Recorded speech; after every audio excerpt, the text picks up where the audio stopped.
Hey guys, welcome to another tutorial. This one's going to be for very young students, but as always, anybody's welcome to join in and try this.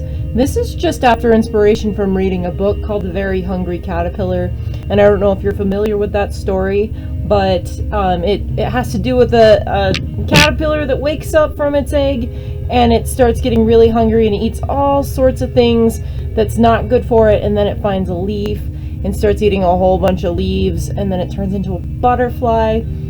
So we're going to draw a caterpillar today. So what you're going to need is some paper, and I've got just some regular drawing paper right here, and you're going to need a pencil. Okay.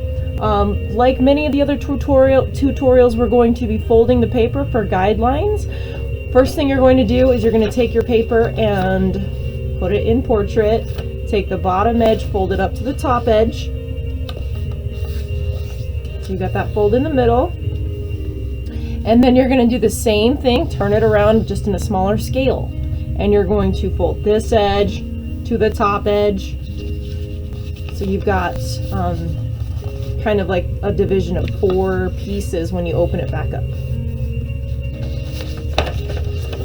Okay, so we've got 1, 2, 3, 4. Okay, your paper is going to be in landscape as we draw this. As you remember, landscape is the short and wide rather than the tall and skinny. Let me turn this music down a little bit. So we don't want it tall and skinny, we want it short and wide in landscape, just like this. Let's see if I can give you guys a better view. Maybe if I turn this box. Let's see it a little bit. There we go. Yes. So we've got it in landscape. Okay. Next thing you're going to do is you're going to take your pencil. Let me shrink this a little bit. Okay. And you're going to start with in this square right here on the bottom left, about right here. And you're going to draw a line, and it's going to curve past this guideline that we have. It's going to curve up, and it's going to cross this other guideline about right here. And then it's going to go back down, cross the guideline again right there, and it's going to stop about right there. Okay, so we've got this squiggly line. This is just the movement, the shape of the caterpillar that we're going to draw. Okay. The next step is we're going to draw the little segments of the caterpillar. I don't know if you're familiar with caterpillars, but I'm actually going to put a link to this story being read aloud so you can get a good idea of what they look like. But we're going to draw these little segments that kind of make the caterpillar look a little bit bumpy. So what we're going to do first to do that is we're going to draw lines. So I'm going to draw one line in this segment, crosses it just a little bit. If you cross it this much, you might not have room. So let me show you what not to do.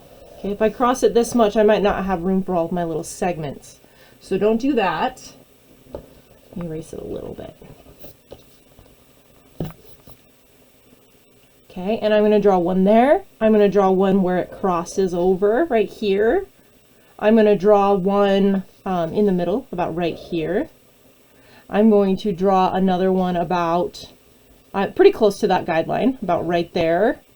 I'm going to draw another one that kind of touches the guideline and goes kind of the other way.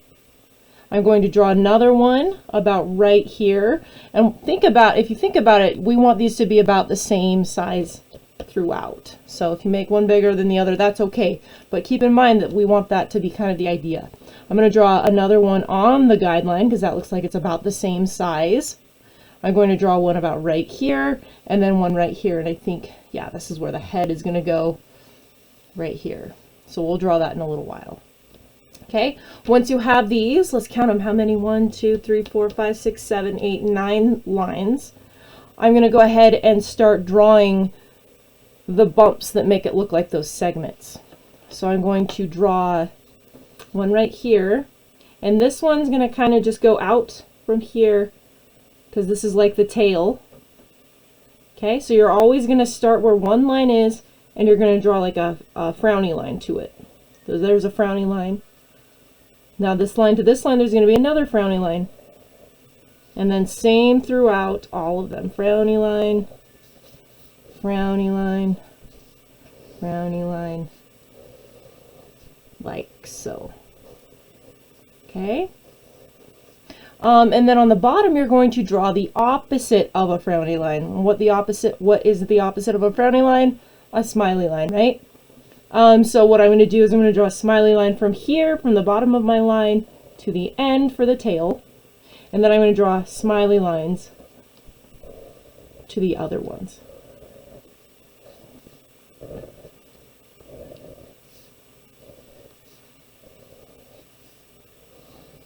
Okay, we've got that. So then the next step is we're going to draw the head, which is going to be right here.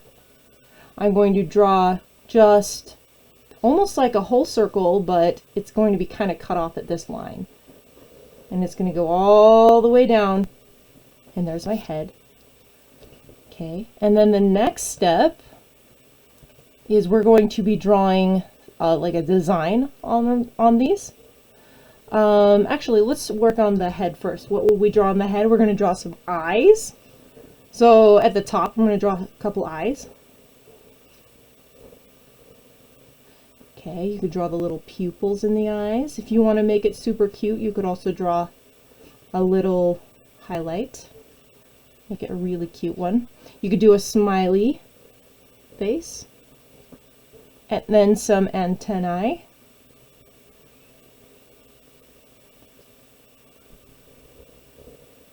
And if you come across lines that overlap onto something, what you're going to want to do is think about which one is closest. So I'm going to guess this one's a little bit farther away than the head, but this one is closer than the head, so I'm going to erase this line so it's not overlapping. Okay, so we've got some antennae. Now we need some feet, some legs. So each one of these segments is going to have its own leg. The only one that doesn't have its own leg is the tail. So what I'm going to do is I'm going to draw just a small smiley line on each segment.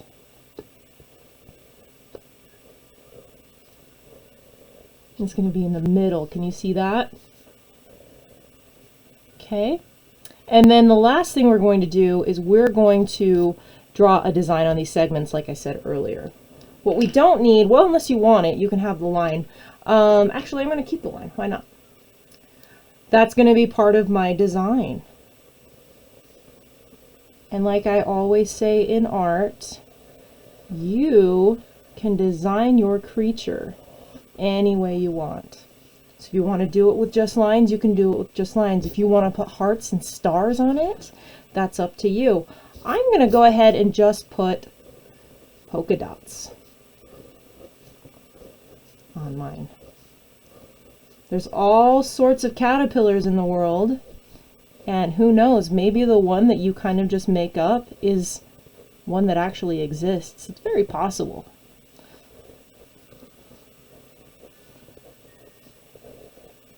So I'm just going to draw some of these polka dots.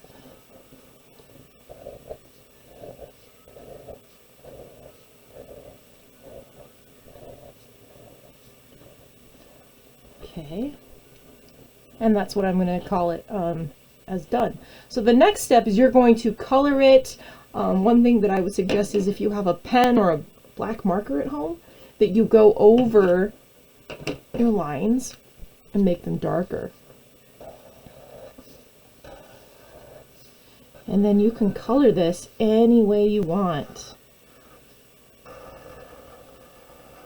So when this will be on my website, so you're most likely seeing this from my website. Underneath this video, you'll see a picture of a finished version of this. Well, this actual one. So if you want some ideas for color, then go ahead and scroll down just underneath this video and you'll see this finished. One thing I would also suggest, because we're linking it to the Very Hungry Caterpillar, is that in the background you draw some things that you would expect your caterpillar to be eating.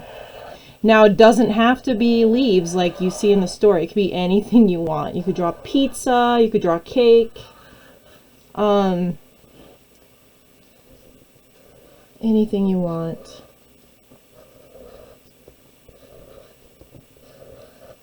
You know what I ate for lunch today is macaroni, so maybe I'll draw some macaroni and cheese, and it's eating some of that.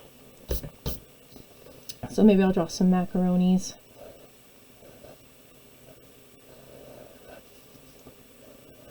It was just eating.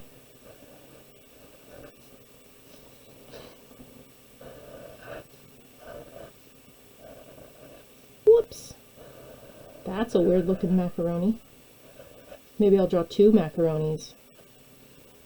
Because when you make a mistake, it's better to make it look like you meant to put it there than to just rip up your paper and give up, right?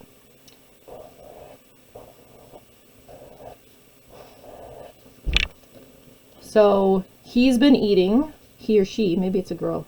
If you wanted to be a girl, you could draw eyelashes. But she's been eating macaroni.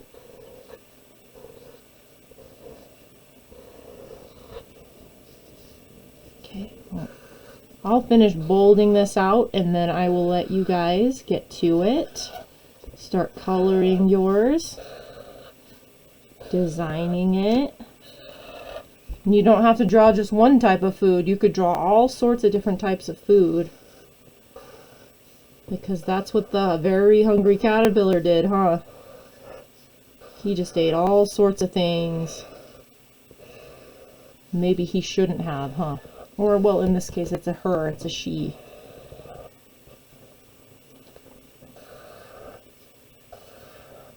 So once I'm done bolding this, I'm going to go ahead and end the video and color this so you can see my finished one. But I really hope that you guys decide to send me a picture of your work through my email, because I would love to post it on the gallery on this website. I've only gotten a few responses from you guys and I'm really missing you, so it would be so awesome if your folks could help you to upload or email me a picture of your artwork that you've been working on. Maybe it's the caterpillar, maybe it's something else, maybe it's not even something that you've seen on this website. Anything that's not violent or offensive, I would love to see your work and what you guys have been doing.